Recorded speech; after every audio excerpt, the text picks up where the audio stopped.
So I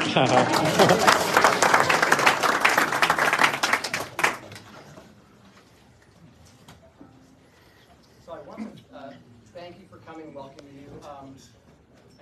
Joe and Mr. Mackie can come up at any time. Don't worry about my remarks.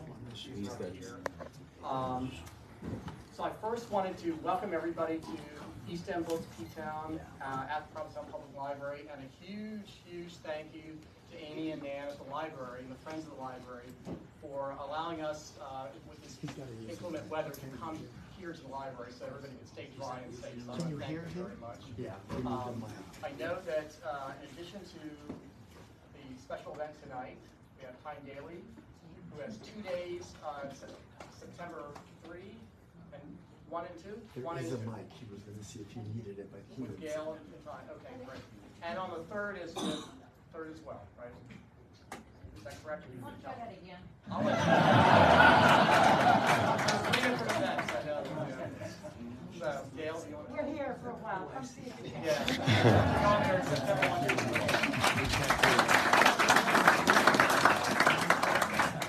1. So I'm being told that.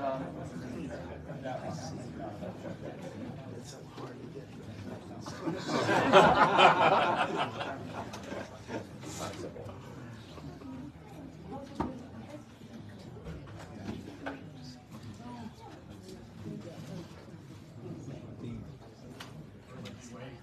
Doesn't have to be anywhere near me, right? It has to be plugged in. It has to be plugged in. Oh, no, it doesn't. No? Of course not. So maybe we'll put. How's that? Is that good? Was that everybody else here okay? Okay. Well, thank you. So I wanted to mention, so I'll say that the Provincetown Art Society website, they can hear it back. The speaker's back there for the people way back there to be able to hear well. If you go on the Provincetown Art Society website, you can see about the events that are coming up, special events with Gail and with Dale. We're very excited about those events. And also you can make a contribution and you can join Provincetown Art Society if you don't belong already. So the library is excited, as we all are, about the Provincetown Library's Book Festival, annual book festival. It is later this year than normal. It's the end of September. The brochures are out front at the front desk, along with beautiful tote bags and shirts, and of course the art, which is absolutely beautiful on there. And you can RSVP on their website. You can see the entire lineup on there. I think, are you there this summer? And I wanted to mention too that William Mann is here, and of course he has a great Bogey McCall book out, but I wanted to mention, I think it's exciting that a lot of us, people my age, might remember his books, like Where the Boys Are, this series of books from way back when. He's obtained the rights back to them, and they've just been republished, so we've got them in the bookstore. If you haven't read them, they're wonderful, and you might want to reread them, give them a chance. Okay, so we're very happy to welcome everyone to this very special event with the legendary Bob Mackie and producer Dan Guerrero. I hope I got that right.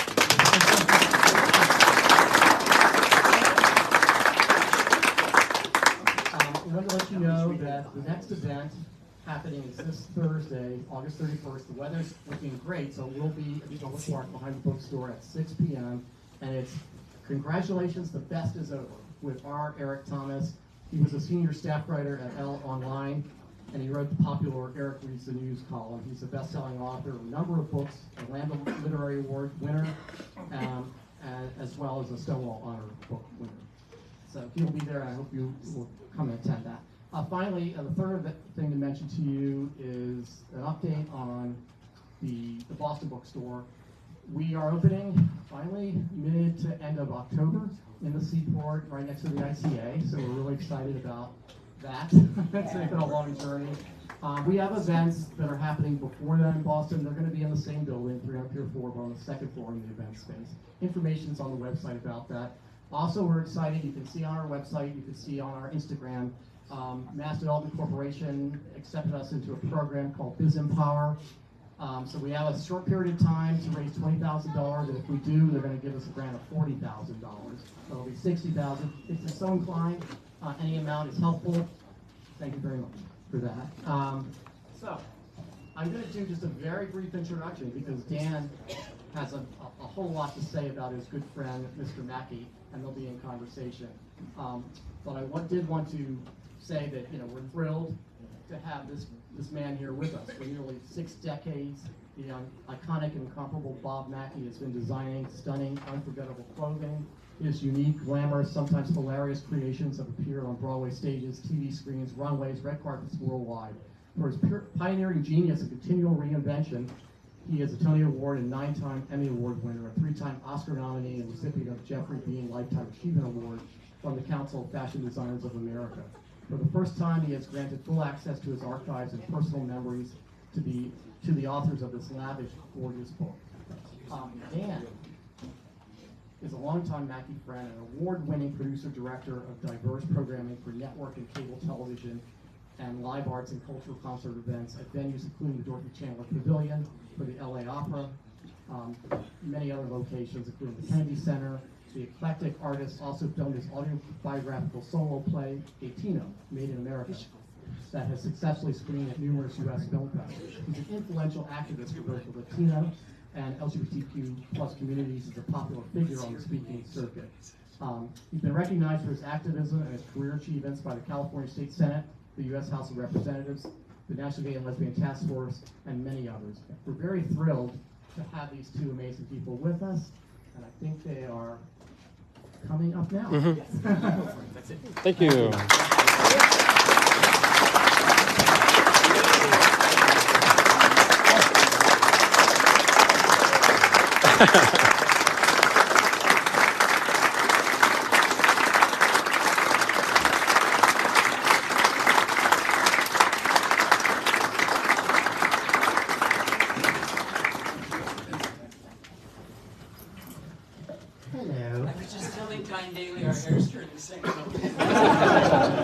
Show business will do that for you. Is this thing on? It is. They can hear it back there. It is. It is. They can. Okay. Well, this is fantastic. I had no idea I was such a draw in. Well, we all know why we're here and why I'm here too, actually. So this will be very informal. We're going to take a kind of chronological journey with Mr. Mackie about his life and his career. We will get to all the dish about the ladies, don't worry. But I do think we should start at the very, very, very beginning, which is this little, I know, it was challenging, but you're here. For Robert Gordon Mackie, a true Southern California boy, born in Monterey Park, grew up in Alhambra, and what's that other place? Rosemead, where his high school chum was Vicky Carr, which I always thought was interesting. Anyway, so tell us about that little boy. When I was little? Yes. Well, I was a strange child, as you could imagine. I didn't play sports. Can you think of such a thing? You better hold. And, I'm sorry. Actually, my favorite thing was going to the movies. My mother loved to go to the movies. My teenage sister loved to go to the movies. And as they were both a lot older than me, later on in life, the first thing they'd ask me, have you seen any good movies? And, they were like in their 80s and 90s. And I was, I don't know how old I was. I don't know age. Anyway, that's another story. Anyway, I spent my whole life going to see Technicolor movies. I didn't like the black and white ones as a little kid. And I love musicals, and I love singing and dancing and color, and I still do the same stuff all the time. And now you get paid for it. I get paid, yeah. Yeah, no, it's been fun. I ended up doing exactly, when I was about 8 years old, my uncle Gordon, who I was named after, the middle name, said, what do you want to be, Bobby, when you grow up? And I said, I want to be a costume designer on Broadway. His eyes rolled back in his head, and he just walked out of the room and didn't know what to say. And thank God it happened. Yeah. Tell us about, because you would come home from a movie and you would build sets, little miniature sets with people with costumes, and there was one. I had a dresser drawers that I would build little scenery, and I'd use Coke bottles with duct tape around them to hold everything up. You know, I didn't really know how to do the real way. And then I would make little people with costumes, and I'd turn on the record player, turn off the lights, and hold the flashlight like a follow spy. Like I told you, I was a strange child. Fortunately, in high school, we had a great drama teacher who just let me do stuff and make posters and design costumes and be in the shows even. And so, you know, when you've decided what you're going to do, you just do it. It's like Miss May here. You know, had her own radio show. How young were you? 9. 9 years old. Late start. And you think she ever stopped singing? She's never stopped singing. You just don't stop. You just keep doing what you do. People say, would you be interested in doing this, this, and this? And I said, no, I don't do that. I do this, this, and this. And so you just do what you have to do. But that's a great gift to find early what you want to do, and a lot of artists do. They know But you right know, away. grammar school is very hard because nobody's interested in what you want to do. You know, I wasn't so good at hitting a baseball. I wasn't so good at any of that stuff. And I finally got a job in the school cafeteria washing dishes because I hated lunch hour because I had nothing to do. And everybody was so boring. So the ladies just love me. So you eventually outgrow those little sets, and you wind up at Pasadena City College, and then you get a scholarship to Chenard Art Institute, which is a very pissy art school. Disney, I believe, had it. Well, they gave a lot of money to it, and they had a costume design department. And I thought, well, I should really go there. That's where I should try to get in. And I got a scholarship. And I was there for a couple of years. And on the beginning of my 3rd year, Can we chip in for a second microphone? Just have to roll with what we have. Yes. It's on. They can hear you back. At the beginning of the 3rd year, I said, you know, I won all the awards last year. And now they've told us all the same awards are going to be given next year. I said, I'm going to go try to find a job. And I went over, the first week I took my portfolio around with all my hotsy-totsy girls in it and everything. And I got a job. I got a job doing sketches of Marilyn Monroe for a movie that she never actually finished, which was kind of sad, you know, for the beginning of the career, but whatever. Anyway, it was kind of fun. I loved that. I was working for Jean-Louis doing the sketches, and when Marilyn was fired from the film, we went on to Doris Day. You know, blondes were big, and so it was kind of fun. The whole thing was great. And then I started working for other designers, and before I knew it, I knew everybody in town, and I'd only been working a couple of months, so it was good. That's where you met, worked with Edith Head, Scary Lady, and Ray Aghian. Well, there was a lot of designers that I worked for, but we had a funny little place that we were renting at Paramount where Edith was working, and Edith would come in every morning and say, "Good morning, Robert." You know, it's one of those. And before I knew it, she was saying, well, what kind of sketches do you do? And then she said, oh, I'm doing this movie now. Do you know how to design strippers? And I said, yeah. And before I know it, I was doing stripper costumes for a Paul Newman movie. And I thought, well, this is good. I can do that. And before I knew it, I was working on other movies and stuff. So within a couple of months, I wasn't the new boy anymore. So it was kind of fun. I was really lucky. Well, that's called a meteoric career start. I mean, he was a baby. Strippers, you know. Well, boys got to do what a boy's got to do. But your first star client where you designed not just an outfit or a dress, but an entire show was for Mitzi Gaynor. For her Vegas show, Right. Which of course led to those fantastic TV specials with Mitzi. Tell us about Mitzi. Well, I love Mitzi Gaynor because she was like Miss Theater, Miss Showbiz. She knew everything about it. She knew all the old remarks that all the old guys over at Fox would teach her. You know, she was really, she'd been on stage since she was a teenager. She was doing Jolly Anna was the name of a show that she did with Bobby Clark, who was a comic that drew his eyeglasses on his face. And I was fascinated with anybody who could do that, go on stage with his glasses painted on. Anyway, I thought, someday I hope I get to work with her before she gets too old. She was like 14.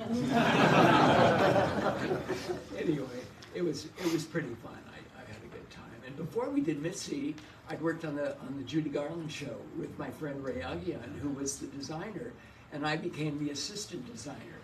And actually, the Edith Head was going to do her costumes for that series.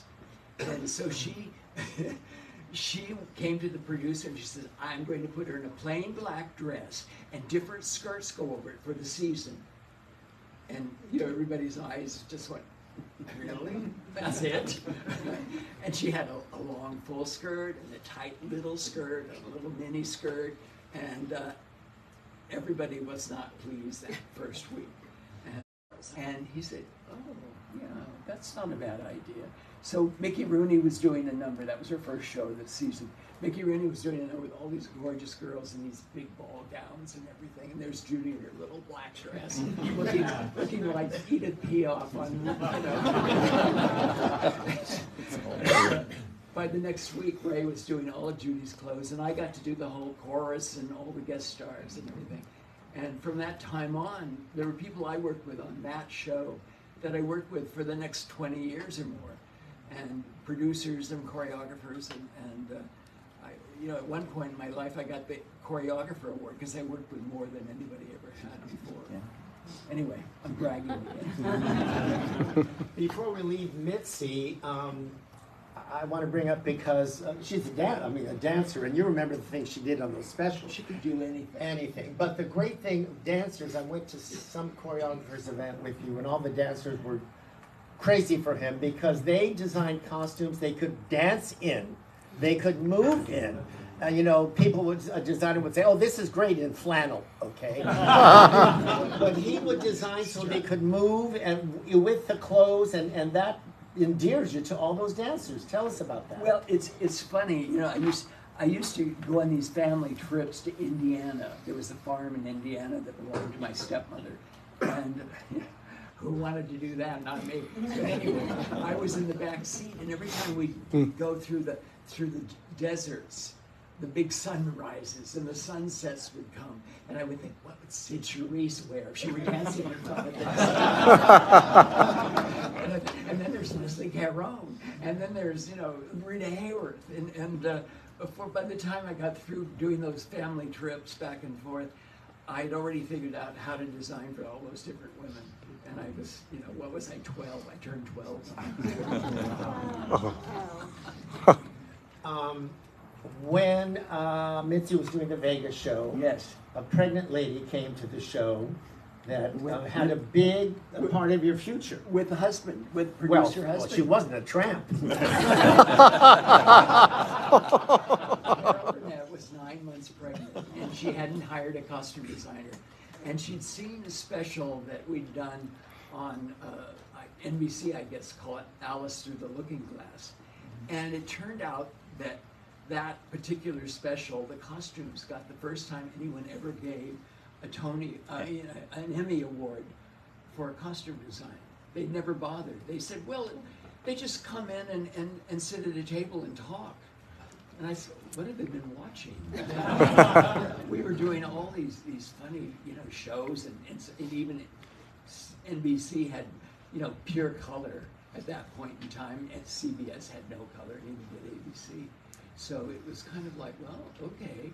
And Ray said to the producers, you can't go to the May Company and order the Red Queen costume off the hook. And so we did the show. We won our Emmy. We both got an Emmy. I like it when they give you each one. And we became kind of hits. All of a sudden, everybody was hiring. If they didn't hire him, they hired me. And then before I knew it, I was working all the time. And Carol had it seen was way good. Carol had seen Well, that. I didn't finish my story. I'm sorry. Carol was there, pregnant, and she hired me for her series, and she never worked with me. And what a dream that was, because she trusted me and she'd seen my shows and stuff. So it was good. It was real good. And I never stopped working since. And you're still working. Well, I did do unemployment 1 week once. And I let, do you know who Estelle Winwood was? Yeah. Yes. Of course, A few this people good. Well, She wouldn't stand in line waiting to stand in line for the lady that did the unemployment. She'd sit in a chair, and I always felt sorry for her. So I said, well, I'll sit there while you come and stand in line just before it's time for you, to me, and then I'll come in. Well, anyway, she was lovely, and I loved her because she was the fairy godmother from the glass slipper. Things are important when you're that age. Yes. Well, sorry. No, sorry. Well, that's why they came.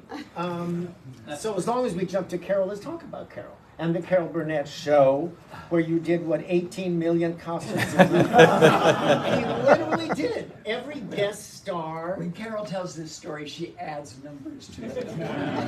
But it's true. But we did around 70 or more. We had a big troupe of dancers. We had all kinds of singers and talking to the microphone. They Yes. insist it's on. Yeah. It is. It's on. It's on. One of Yeah. our singers was what's Cass it? Elliot? No. In the singing group, it was the band leaders. Oh God, I forgot she was on TV with Mel Torme the other night. No. I can't remember. I'm getting old, names leave me. Well, I did. All right, where are we? Well, Carol Burnett reminded me of another story. I produced this thing, and Bob came, and Linda Ronstadt came, and they started talking, and Linda says, Bob, don't you remember when I did the Carol Burnett show? And you said just... The Sonny and Cher. Oh, Sonny and Cher? Yeah. Oh, what the hell, it's still a good story. She says, and remember you said drop your dress, and you turned around, and I dropped it, you turned around, and you didn't know that I didn't wear underwear? I tell you, in the 70s, all those rock girls and boys would be naked in the fitting room before you could make your exit and get out of there. It was just wild. She said, I had on no underpants. I said, yeah, I remember. You did remember? Yeah. I did remember. I guess it's something you don't forget. It was unusual. Everybody was always getting naked, and I just thought, Carol never got naked. I'll tell you right now. She was the most modest woman, and God bless her. I didn't want to see all that stuff.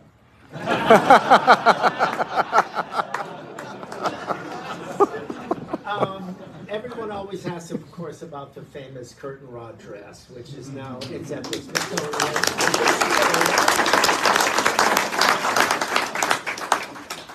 Well, it was one of those sketches where they take a good joke from a movie, and they don't leave anything for you to do. They just sit, and she comes down dressed in the drapes, down the stairs, and everybody in that audience at that time had seen and read the movie and the book and the whatever, and I said, what am I going to do? I can't just make a costume that looks like the movie, and I just it was the night before we taped the next day. Wow.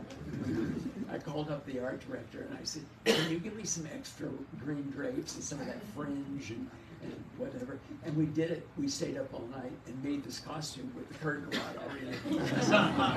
And we got the biggest laugh anybody's ever recorded for a joke. It was really amazing. And it'll go on my tombstone, that's for sure. At one of Bob's birthday parties at his home, everybody was there, including Carol Burnett, and in walked Diane Carroll, whom I worship, Adorable. and she was wearing the curtain dress. She wore the curtain rod dress in front of Bob and in front of Carol. Do you remember that? I do remember it. And she was so proud of herself. And I just went, oh, okay. What do I do? But I adored her. She was, it's when you've worked in the business as long as I have, you lose really good friends. And there have been a lot of them, believe me, that I worked with that are no longer with me. And Raquel Welch was at that party, and we lost her this year. So I just I hate losing my friends. And you know, that's what happens when you're younger than everybody else. He's catching up. It's all right. Let's not talk about age. Let's move on to happy. We're sort of similar ages. Our high schools were just close. There's like 4 months out of the year when you're older, and I cherish those 4 months. Now, when you were doing Carol Burnett and doing those millions, and you know what I love about Carol Burnett, she always gives Bob major credit. That she would know what to do with the character, and then he would come up with a costume, and she'd know how to do it. I love that about her. She said to me, she said, you know, I don't need to come to these fittings. And I go, you know, oh shit, what am I going? How am I gonna know it looks good on her? But she would come. She'd come to a fitting later in the week, and we only had like a day after that to finish everything. And she says, you know, I never know how I'm gonna play a part till I try the costume on, because she played a lot of crazy parts, and I would do also the wig sketches. So I had complete control. You know, I used to shop on Fairfax in the worst little district, and all the old ladies would shop for the comfortable shoes. Those are the ones I always bought for Carol to wear as characters in the show. And Carol had amazingly beautiful legs, but they were slender. So if I bought her a really big, ugly shoe, her legs looked like toothpicks. I mean, it was just amazing how she could make her elbows and her knees and all those body parts just turn into a comedy immediately. And so you don't get that every day. Something else that happened, I think, during the Carol Burnett show, isn't that where you first met that lady with one name, Cher? Oh, well, you know, when you get a new show at CBS in the old days, and it was kind of an adult, they weren't sure the youngins were going to like that show, so they'd hire these sort of young rock people, or pop artists, and we had Sonny and Cher on the show. We're going, oh, what are we going to do with her? Oh, God, she looks like a vampire. It was so funny, and I said, well, it'll be fine, you know. And she came in, and I was expecting this kind of hulking, kind of tough, mean-spirited girl, and she was like a young Audrey Hepburn in her little sundress and her pigtails, and I thought, oh, she's cute, and she liked me too. So it was really good. We hit it off right away, and we were repairing a dress that had the beads that had fallen off of, and she says, one day I'd like to have some beads on a dress, but we don't have any money right now, but we will. And I said, well, when you're ready, give me a call. A couple of months later, I said, okay, come on in, hon. And then the producers of her show is, what are we going to do with her? She looks like Keely Smith or somebody. You know, and I said, no, she doesn't. She don't look like Keely Smith. I said, and she's wild looking, and she has a beautiful figure. She does. Nobody understood that with her. It was the oddest thing. And I said, they said, well, what could she play? I said, make her an old-time vamp like in silent movies. Before we turned around the next week, we were doing the vamp segment, where she sat up on the piano in a red dress and did all these famous women from history. And then before we know it, we were doing one crazy group sketches after another every week. And of course she sang, all those hit songs at the time. And before you know it, they were her hit songs. And Gypsies, Tramps, and Thieves, and Half-Breed, and all those songs. Now you can't sing Half-Breed because it's against the She can't even wear a war bonnet. For 45 years, I put a loincloth and a war bonnet on, and everybody was enthralled. And now there's two, ladies somewhere in some tribe somewhere that said only men can wear a war bonnet. I said, yeah, but what about the 45 years she's been wearing it? And they just went, no, it's not allowed. And so Cher started getting hate mail and death threats practically. And so she stopped wearing it. So she's not an Indian anymore. She never was, she's Armenian. A quote from you about Cher. You said that glamour comes from you from inside. A confidence, it comes out of you. Cher in a t-shirt and jeans and she's still glamorous. And you also said she had a perfect body. And yet, you once told me she had a low crotch. That doesn't make you not perfect. I won't go any further on that. That's a good idea. Okay, I was just trying to spice up the day. She has an odd body that is just perfect. It's long waisted. She looks like she has long legs. You think she's tall. She's 5'6". That's it. And Sonny was 5'6" also. And she just put her arm up on his shoulder like that and looked down at him. And it was magic for a while. That was the biggest hit on TV at that time.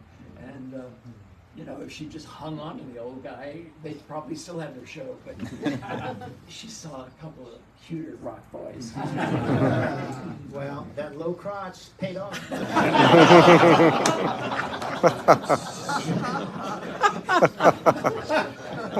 help it.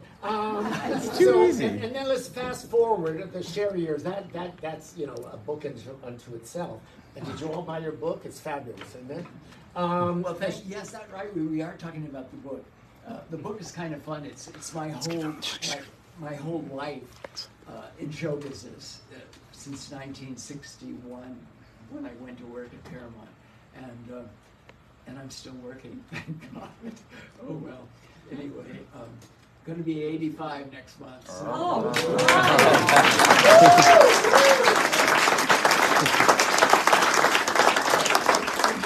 Cher is so much younger than me than she used to be. I'm much younger than you. You're just a baby. I'm going to be 83, and you're going to be 85? Uh-huh. 85, Yeah. Oh, he's much older. Oh, Okay, so we're going to fast forward on Cher and the Cher Broadway musical, which brought you your Tony Award. He won a Tony Award. He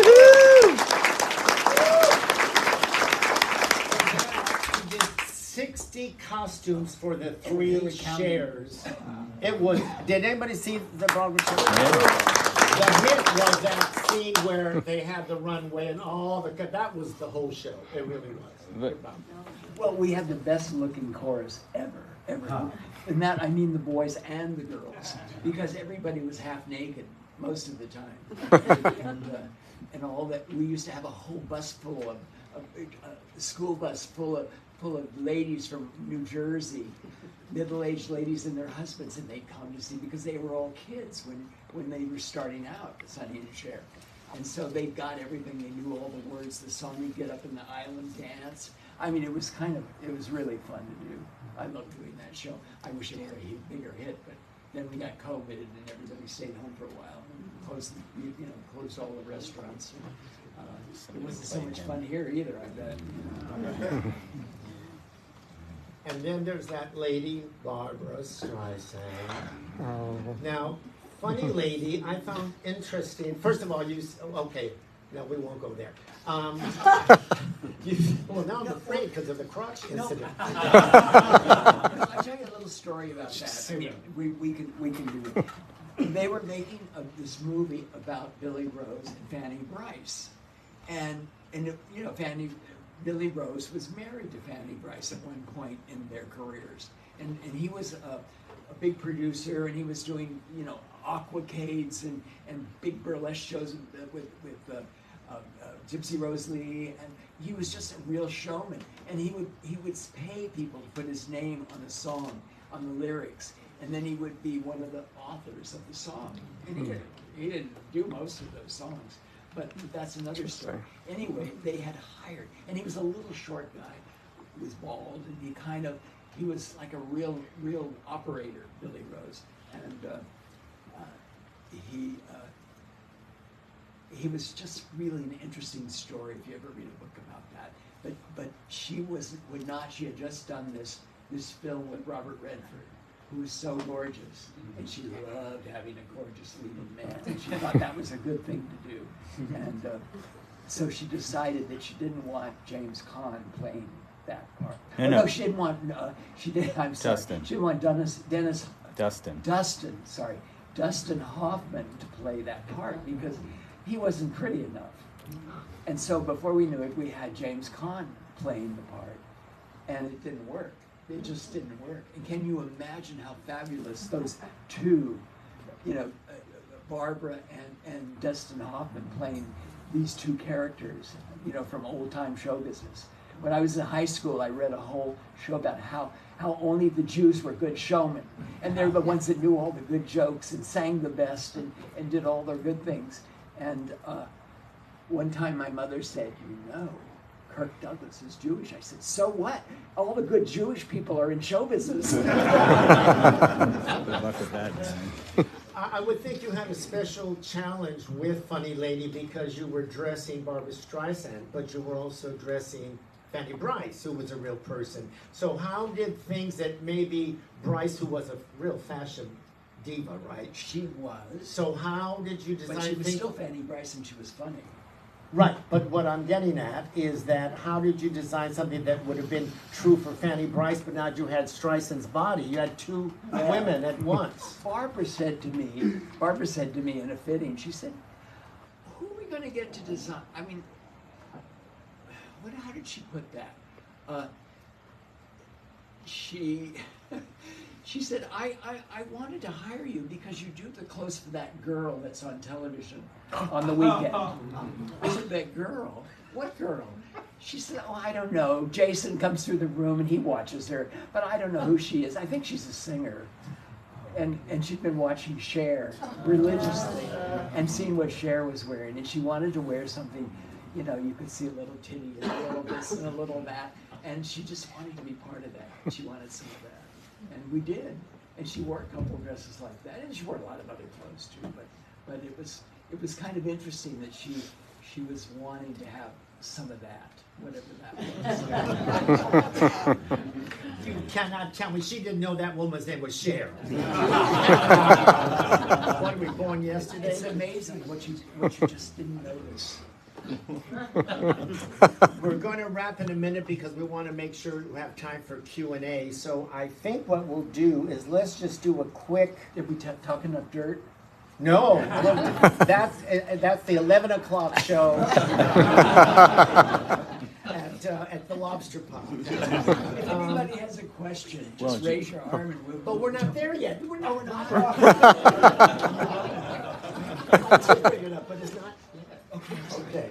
So these are just ladies, and I want you to just, all ladies you've worked with, and just off the top of your head, 2 or 3 sentences about her. Oh God, that's dangerous. Okay. Okay, so you Be hold. nice. Okay. Anne Margaret. Oh, I adore Anne Margaret. Anne Margaret is like an oversexed angel. She has this very sweet voice, and everything is perfect in life, and looks like $1 million, but so interesting as a performer. There's nobody quite like her. And I just saw her on television recently. Someone who should have done her hair, but that's another story. Oh, okay. Bernadette Peters. Have you ever seen skin like that? It's just like you can see through it. It's so white and beautiful. And it goes all the way down.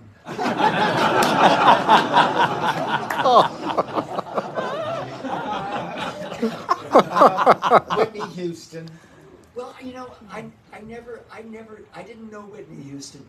I found out that Whitney Houston had a stylist that would go to Saks and Neiman's and wherever and buy my dresses, and she'd take them back to Whitney. I just heard this a few months ago.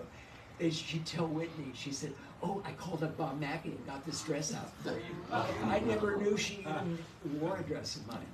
And they kept putting her name in these groups of people that I dressed. I said, I've never dressed you. And it turns out that I had. Danny, wait, while he's on this, has Aretha Franklin. What? Aretha Franklin. Oh. He knows everything. Joe. Did she? He didn't do that. Jask. Aretha Franklin? Oh, Aretha Franklin came to see me about designing for her one time. And she just sat there bored with everything I showed her. Bored, just couldn't wait to get out of there. And just as she was leaving, she said, well, I'll find something, somewhere. And she was leaving my office, and she dropped her notebook, and a sort of naked picture of Josephine Baker, a famous, black performer that was an American black performer that was in Paris doing shows. She says, "Oh, that's Joe Baker. One day I'm going to do Joe Baker." Oh. And I went, "Oh, God help us." Anyway, it turns out that she was a big customer at Saks in Detroit, and we would do a trunk show there, and I wouldn't even be there, and she would order these dresses that were not exactly flattering for her, but she had them, and she wore them to inaugurations, and she wore them all kinds of interesting places, and all these photographs are kind of coming back to me now. Aretha, weighing a lot more than she thought she did, and wearing these funny dresses. I did a little Betty Boop dress in one show I was doing. I did all the brides of famous women in a dress, and it was Betty Boop's wedding gown, and there was Aretha Franklin at a party, and she had it made in her size, and that's cost more money because the tops were bigger. Anyway, the tops meaning, Got it. Okay. Next person. Anyway, it was always interesting, and like in Clinton's inauguration, she sang, and she had a spaghetti strap dress. The spaghetti straps were like just almost like a thread. And I thought, this is never going to get through the whole show. How about Pink and her flying tit? Tit? Well, didn't she come down upside down and fell out? One time at rehearsal, Joe McVeigh was there, and she said, "Joe, my tits fell out." She's up in a trapeze, by the way, if you haven't seen her. She doesn't play Provincetown, but she anyway, she's just the most amazing girl. She sings her heart out. She's up on a trapeze. She flies over the audience in an arena, like, that can kill you. It's unbelievable. She's one of the most unique performers really around. Except for Marilyn May, who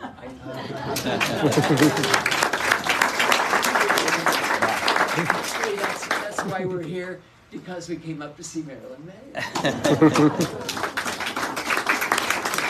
And one last woman to talk about, and then we'll have Q&A, and that is Tina Turner. Well, Tina Turner's one of those people that was born to perform. There's just no choice. She had no choice. And she's funny, and she's wonderful, and can be a little mean in a funny way, and then she'll make you laugh. I'd show her a sketch, and she'd go, "Oh, it's so old-fashioned." And then she'd try it on, and she'd go, "Oh, I like it." It was one of those. She was just an amazing creature that we don't have every day. I mean, that's a very unique. First time I saw her was at Studio 50. Studio One. Studio One in LA. Yeah. And she and the whole band and the girls and Ike and everybody were being paid to do a party there. And I snuck in there from the back room where we were doing a break-in for nightclub acts. Bernadette was there, and Joan Rivers was doing her act there. They were all doing these acts in the back room, and there was Tina Turner up front, just wiping the place with them. She was just amazing, and I was always a huge fan. Eventually, I got to dress her, which was great. Right. Yes, sir. What else? I remember being up at your studio once, and there were feathers everywhere and sequins, and there was this rack with these little rags. I swear they were this big rags. They looked like somebody had been doing whatever they do in car hoods, when they're fixing cars, greasy. I said, "What are these rags?" That's Tina Turner's costumes. Restitching them for Europe, and it was the cave woman when she did that. I have a story about that. We'll be here all night. Well, no, but this is kind of interesting. Actually, Raquel Welch called me, and she said, "I'm doing this rock number, and I want to look like a cave woman, kind of like Tina Turner might wear." And I went, "Yeah, I could do that." And so we did it. And I never mentioned it to Tina. I never said a word about it.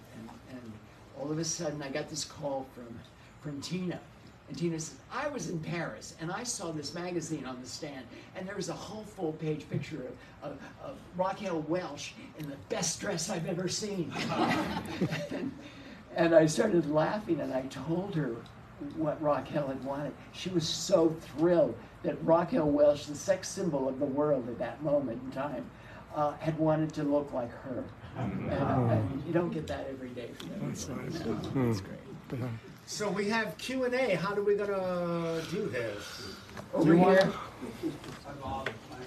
Maybe you could repeat the I just question. wanted to tell you, you've had a profound, can you hear me okay? Yeah, I can hear you. You've had a profound effect on me watching the Carol Burnett show as like a 9-year-old.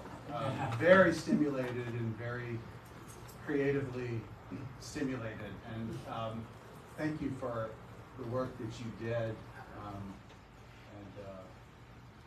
And I'm curious, how did Carol make you laugh? That's my question for you. Carol always made me laugh. We had a great cast on that show. We had Tim Conway and Harvey Korman was like a gift from God to Carol Burnett. I mean, he was so brilliant, and of course all the guest stars. My favorite guest stars were Steve Lawrence. Steve Lawrence. Steve Lawrence, who could do the sketches better than any comic actor. Carl Reiner would do anything. He would get in drag before you could stop it. He was just amazing, and I loved him. And if I would go to a party, I was a costume designer. He would run over to me and, hi, Bob, and we'd have a big reunion. I would be so excited that Carl Reiner, who I used to watch when I was 12 years old selling papers at the racetrack, and I'd run home to see your show of shows with Carl Reiner and Sid Caesar and Imogen Coke. And I said, this is like school for me. And as it turned out, it was like school. Yeah. Watching that show with all those amazing comedy sketches and those incredible people. And what a good show that was. I wish we had it now. We could use it now. I'm Michael. Nice to meet you. I have one question. Who did you work with that had maybe a really kind of scandalous reputation and then they turned out to be a blast to work with? Oh, dear. Well, I have a few names that I wouldn't mention because they were impossible. They came in to the fitting loaded, and that never works with me. I won't make any names. Most of them are out of the business anyway. That's not a professional thing to do when you're an actor or a performer. You can have your drink after the show, or your dope or whatever. Any other questions? Weird question. I wanted to know, do you remember working with a model named Luciera Selania? Luciera? Absolutely. Lou. I adored her. Okay. I still have pictures of her that I look at and say, oh, I wish we were dressing her. No, she was amazing.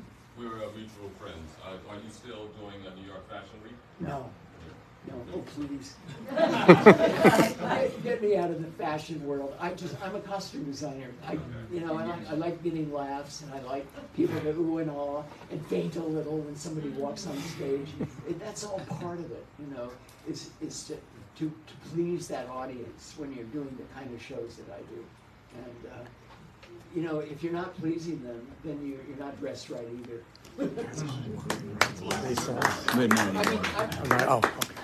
When people are good, they're just really good. Like Time Daly, I saw her in Gypsy. And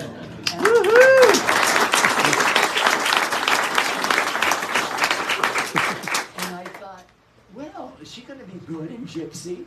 She came on and she was amazing. Amazing, and you got your money's worth that night.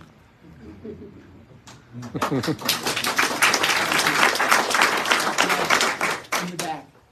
Thank you. Nice to see you. You said you love the oohs and ahs. Will you talk about Cher's Oscar dress? Well, no, but there was always those people when Cher would come out in one of those get-ups, and you couldn't stop her. She loved to dress up. You couldn't. She would. I said to her when she wore this thing with the mohawk hairdo and the fair everything. I said, whoever gets this award you're giving, don't you think it's going to kind of not be so nice because you're taking all all the focus. And she said, oh, they won't care. And you know, Don Amici, who got the award that night, said the next day, he said, my picture was in every newspaper in the country. So nobody knows who I am anymore. You know, so he was thrilled. He was thrilled. But she just can't help herself. She loved Halloween is like, you know, like a religious moment. Another question from over Yes, there. in the very back. Like the gentleman over there, I grew up with Calvin. It was my parents' favorite shows. We were always together. But she would come out and she would joke that she always got Cher's cast-offs. Well, that was a joke. The interesting thing about Cher and Carol Burnett, and when Cher first came on the air, we had no budget. And if we needed like a Minnie Mouse costume as a joke kind of thing, I'd say, oh, I have one that I made for Carol. She and Carol were like identical height and sizes, shape and everything, 5'6". That was it, and they were so similar. They could wear each other's clothes if they needed to. You know, if we were in a bind and we had the right thing. Carol had already been on for several years when Cher came on, so sometimes the weirdest things got used on Cher, especially like when we were doing vamps from history and she had to be Queen Isabella or something. I said, yeah, I got one.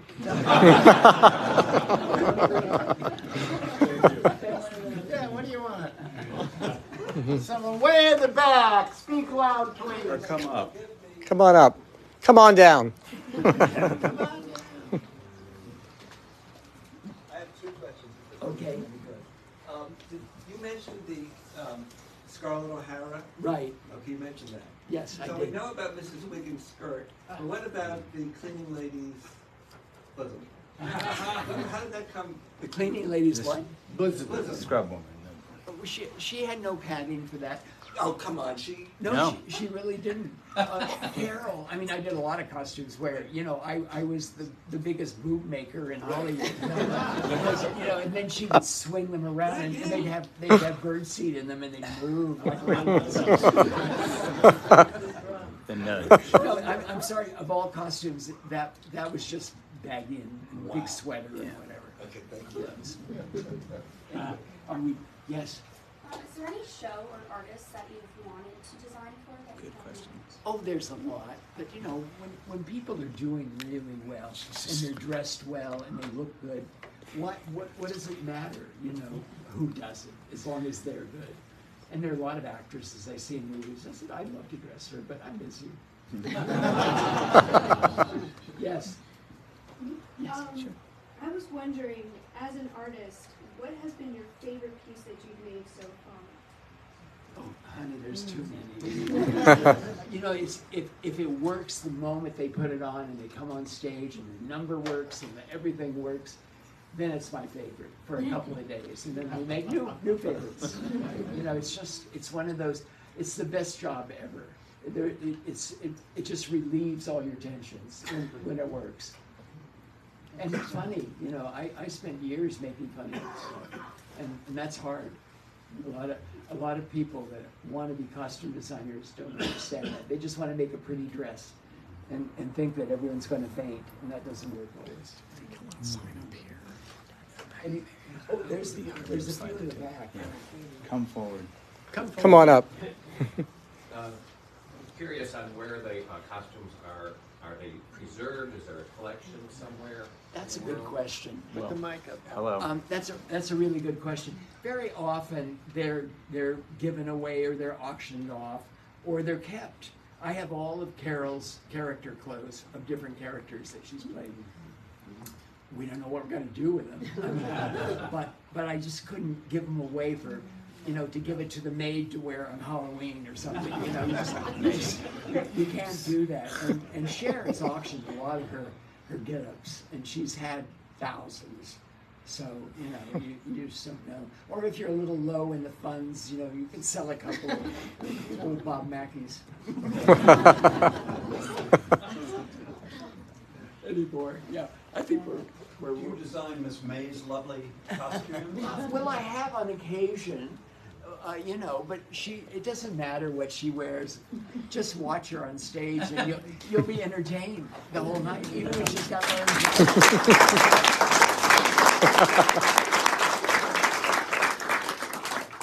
No, she's really something. You know, I love it when Marilyn's sick and she's not feeling well. She doesn't cancel the show. She tells jokes and stories all night. They applaud and carry on, and they act like they've seen, you know, Maria Callas. That's good. It's amazing. Any other questions? Bob, when Yes. you designed the dress that Cher wore on Time magazine. Oh yeah. Were you there for the photo? I was, yes. And because I mean that dress is. We were there. We did that one day with Richard Avedon in Hollywood, and we made all the clothes, and we did all the sort of period clothes as well, from the 20s through the 70s, I guess it was. Anyway. That wasn't the only dress. Yeah, actually the cover of Time magazine, this dress was sort of the most see-through dress anybody had done for the public to see. And it was banned off of a lot of newsstands around the country. But it sold out like crazy. And it still gets printed all the time. And nowadays, they're all trying to copy it. All of a sudden, nobody was doing it. And then recently, that big Met Ball and everything, all those girls are trying to look, they're all trying to dress like me. So, she's not jealous. She just wishes she could be the only one.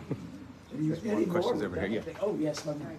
Do you have any favorite designers that are doing stuff now that you kind of can look at and be like, oh yeah, I have favorite costume designers. Fashion designers, sometimes I'll look and say, oh yeah, that's good. I mean costume. But oh yeah. Costume designers are a whole other world.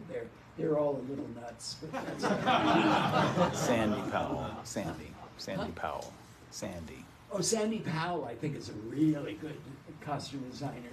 I met her in London recently. We did a show at the Victorian and Albert Museum called Diva, and they're all clothes that people have worn on stage today. And back to the turn of the century, we had some silent movie star costumes. They don't have the film, but they've got the costume on the mannequin, and it's quite fabulous. It's if you're in London, go see that show, Diva. The Victorian. Which of your costumes are there? I have some Chers. I have Tina Turner. I got a Pink. Who else? That's it. That's it? You got enough? You got several. We had 8. We had the most.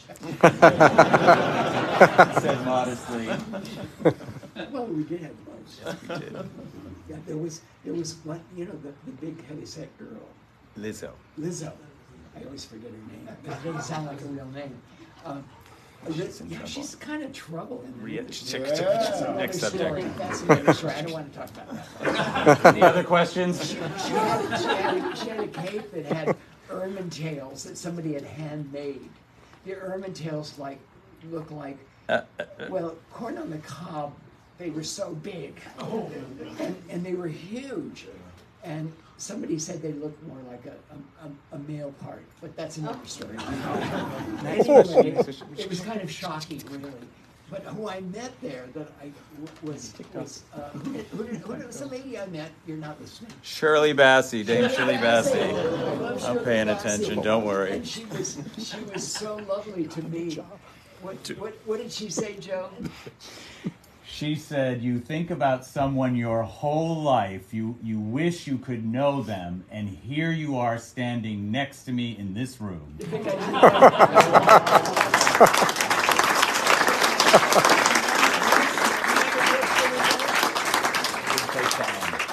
you very much. We have one more question from okay, 2 more, that's it.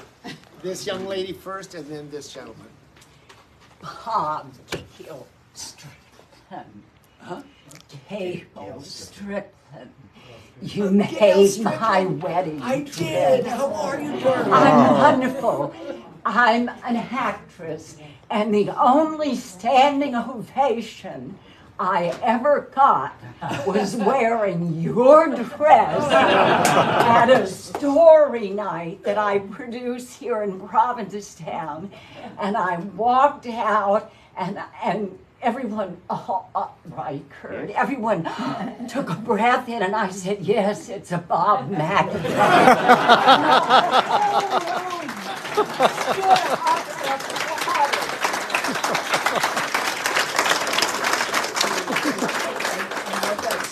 I love that. You never get enough applause. Thank you. Were you? And your hair is different. I didn't recognize you right now. Is it everyone? I have less. This guy right here. Yes. How did you start working for Tina Turner, and did you do the costumes for her final tour? I did. I did the final costumes for her final tour. She knew she wasn't completely well at the time, but you would never know by watching her from the audience. She was amazing and fabulous on that tour. What a performer, you know. Though that's a real performer. I mean, I know a few in my life that are like that, and she's one of them. And there's a few others in the audience. And tell how you met her. How you met her. How I met her. She was, how did I meet her? She was on the Sonny and Cher show as a guest. She was escaping from Ike. She was staying in hotels and moving from day to day, so he couldn't find her. And it was really horrifying what was going on. But it didn't stop her. She liked looking the best of anybody on that stage, and she loved dressing up. And she was just the best ever. She had the best mental situation in her head for all the crap she was going through. It was really amazing. Anyway, and she knew who she was. She knew what she looked like. She knew how she worked. She would teach the girls all those steps they do. And if they weren't doing it right, God help them. I think we're done. Yes. Thank you.